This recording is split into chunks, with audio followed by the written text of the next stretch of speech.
안녕하세요. 시완이와 함께하는 성경부에 오신 것을 환영합니다.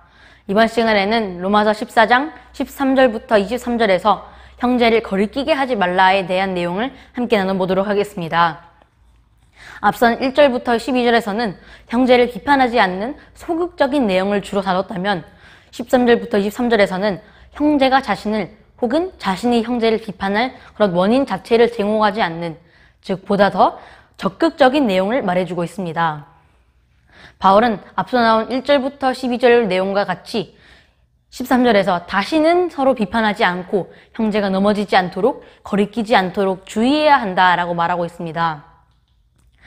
또한 하나님께서 창조하신 모든 것에는 속되게 하는 것이 없지만 만약 사람들이 속되게 생각한다면 그거는 꼭 속되게 되는 것임을 말하고 있기 때문에 바울은 여기서 우리가 형제들을 대할 때에는 그 형제의 상황을 고려해서 그 형제가 음식 먹는 것을 두려워하는가 같은 이런 문제를 고려해야 한다라는 것을 여기서 사랑이다 라고 말해주고 있는 것입니다.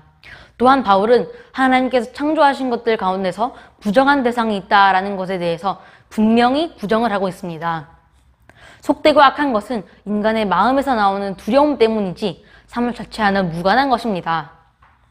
믿음이 약한 자들도 꺼림칙하여서 먹지 않는 고기를 포함해서 많은 우상 제물들도 그 자체가 부정한 것은 아님을 말해주고 있는 것입니다. 바울은 계속해서 모든 음식을 거리낌 없이 먹는 행위가 다른 형제를 근심하게 하거나 시험에 들게 하는 원인이 될 수 있음을 지적함으로써 자신의 자유가 상대방의 신앙의 성숙도를 결정할 수 있다는 것을 말하면서 굉장히 주의해야 할 점이 바로 이 부분이라고 말해주고 있습니다.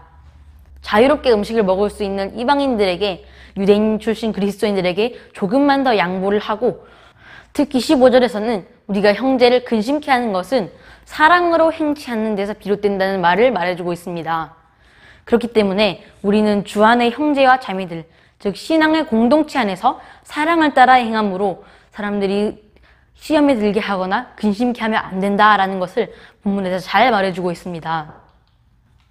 14장 후반부에서는 형제를 향한 사랑을 강조하고 있는데, 이는 곳곳에 있는 그리스도께서 우리를 대신 죽으신 것도 바로 우리를 향하신 하나님의 사랑과 그리스도의 사랑 때문이다 라는 것을 강조하고 있기 때문입니다. 16절에서는 너희의 선한 것이라고 하면서 우리의 선한 것이 비방을 받지 않게 해야 한다라고 말하고 있습니다.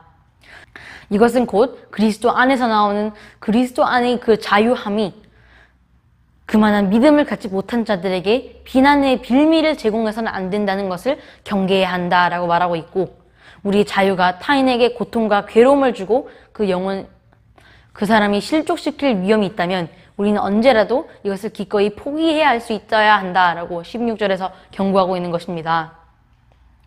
그러면서 바울은 17절에서 하나님의 나라는 먹는 것에 달려있지 않는다라고 하면서 오직 하나님의 나라는 성령 안에 있는 의와 평강과 희락이다 라고 말하고 있습니다. 바울은 여기서 하나님의 나라는 성경에서 일반적으로 사용되는 종말론적인 미래의 왕국을 말하고 있지 않습니다. 이것은 바로 이 세상에 있는, 이미 도래해 있는 하나님의 나라를 말해주고 있습니다.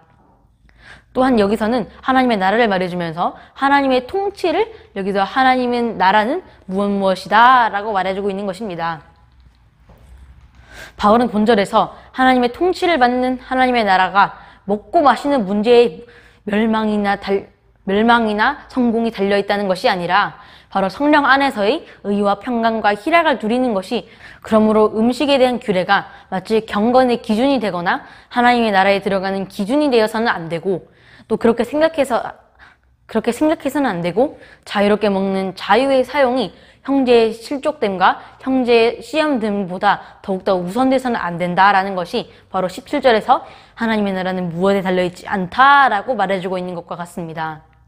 또한 엄밀히 따져보면 먹고 마시는 일은 단지 그리스도인이 생명을 유지하기 위한 활동에 불과하므로 채식주의자라 해서 경건하고 우상 제물로 바쳤던 고기를 먹는 그런 고기를 좋아하는 사람들이라고 해서 불경건하다라는 생각은 이 가르침과는 전혀 무관한 것입니다.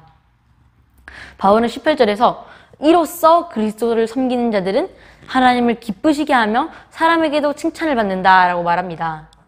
여기서 하나님을 기쁘시게 하며 사람에게도 칭찬을 받는다라고 한 것은 누가복음 2장에서 예수님께서 성장하실 때에 사람들에게도 칭찬을 받으며 점점 사랑스러워져 간다라는 말을 하고 있으므로 바울은 여기서 우리가 이렇게 형제들에게 사랑으로 대하면서 우리의 자유함을 절제하는 것이 곧 예수님을 닮아가는 길이다라는 것을 말해주고 있습니다.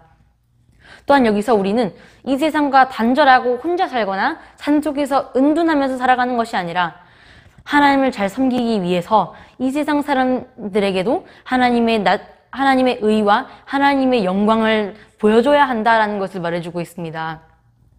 하나님을 기쁘시게 하는 자는 산속에서나 또는 광야에서 살아가는 그런 은둔자가 아니라 생활 속에서 하나님의 영광을 드러내는 자인 것을 명심해야 한다라는 것을 본문에서 말해주고 있는 것입니다.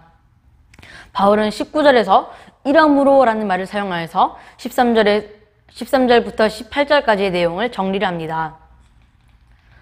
바울은 우리가 화평의 일과 덕을 세우는 일을 열심히 한다라고 하는 것은 19절, 20절처럼 해야 한다라는 것을 말하고 있고 18절에서 정리한 내용이 다시 19절에서 화평의 일과 덕을 세우는 일로 정리되어서 19, 20절에서는 화평의 일과 서로 덕을 세우는 일을 힘쓴다라고 하면서 우리는 이 세상에서 화평의 일을 해야 하고 서로 덕을 세우는 일을 해야 한다라고 말하고 있습니다.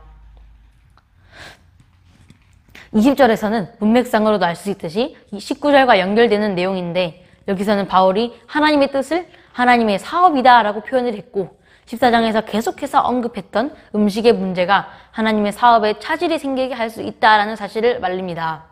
왜냐하면 하나님의 사업을 진행시키기 위해서는 일꾼인 우리들이 열심을 내야 하는데 이런 음식 문제로 인해서 혼란스러워진다면 일꾼들 사이에서도 굉장히 힘들어질 것이고 어떤 일꾼들은 시험에 들어서 일을 하지 못할 수도 있기 때문에 바울은 이 하나님의 사업에 차질이 생길 수 있는 것이 바로 이런 음식의 문제뿐만이 아니라 교회에서 일어나는 각종 문제들이 형제들 사이에서 문제가 이런 발단이 될 수 이런 결과를 낳을 수 있음을 말해주고 있습니다.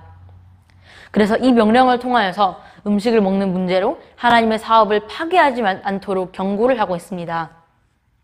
왜냐하면 자신에게는 아무런 거리낌이 없다 하여 우상의 제물까지 먹음으로써 믿음이 약한 형제를 실족하게 하고 시험 들게 하는 것이 바로 하나님의 사업을 무너져 내리게 하는 결과를 초래하기 때문입니다. 함께 21절을 읽어보도록 하겠습니다. 고기도 먹지 아니하고 포도주도 마시지 아니하고 무엇이든지 내 형제로 거리끼게 하는 일을 아니함이 아름다우니라.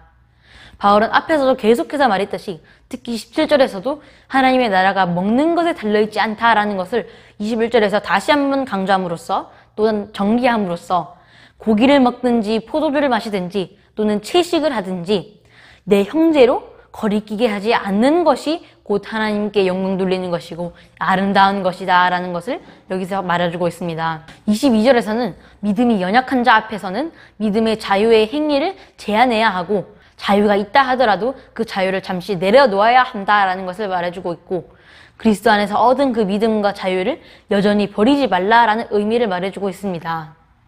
믿음이 강한 자는 그리스도 안에서 자신이 옳다라고 확신하여 행한 일에 대해서는 끝까지 옳다라는 신념을 가지고 있어야 하며 양심의 책망을 받지 말아야 한다라는 것을 여기서 말해주고 있는 것입니다. 하지만 이 끝까지 옳다는 신념을 지킨다는 것은 곧 그리스도 안에서 해야 할 것이고 그리스도 안에서 해야 할 것이라는 것은 곧 형제들의 거리낌을 방지하기 위해서 자신의 자유를 일시적으로는 내려놓아야 한다라는 것을 말해주고 있는 것입니다. 23절에서는 믿음이 약한 자들은 믿음을 강한 자들을 따라서 우상에게 바쳐진 제물을 먹지 않아야 한다라고 하는 자신의 신념을 내려놓고 우상의 제물을 먹을 수 있다라고 그런 믿음의 생각을 가져야 한다라는 것을 23절에서 말해주고 있습니다. 하지만 그들은 자기의 내면에 있는 그리스도로부터 얻은 자유와 믿음을 따라 행하지 않고 옛 법에 속박되었다라고 여기서 말해주고 있습니다. 우상에게 바쳐진 제물을 먹는 것을 비롯한 모든 신앙 안에서의 갈등을 일으키는 문제들은 자신의 믿음과 판단에 반하게 행해질 때 이것은 더 이상 선악과는 직접적인 관련이 없는 문제에 머무르지 않게 되고 자유와 믿음을 따라서 행하지 않고 옛 법, 즉 우리가 속박되어 있을 때 그 법을 따라 행한다는 것은 곧 그리스도 안에서 행한다는 것이 아님을 의미하고 있으므로 믿음이 강한 자들이 믿음이 약한 자들을 계속 맞춰주면서 할 것이 아니라, 물론 그렇게도 해야 되지만 결국에는 그 사람들이, 믿음이 연약한 사람들이 믿음이 강한 사람들처럼 되기 위해서 그 사람들을 도와줘야 한다는 것을 말해주고 있는 것입니다. 바울은 14장에서 형제가 시험 들게 하지 말라라는 것을 말하기 위해서 하나님의 나라가 곧 이 음식의 문제, 본문의 예로서는 음식의 문제에 속박되어 있지 않다라는 것을 말함으로써 우리는 믿음이 연약한 사람들에 대해서 사랑을 해야 하고 사랑으로 대해야 한다라는 것을 강조하고 있습니다. 감사합니다.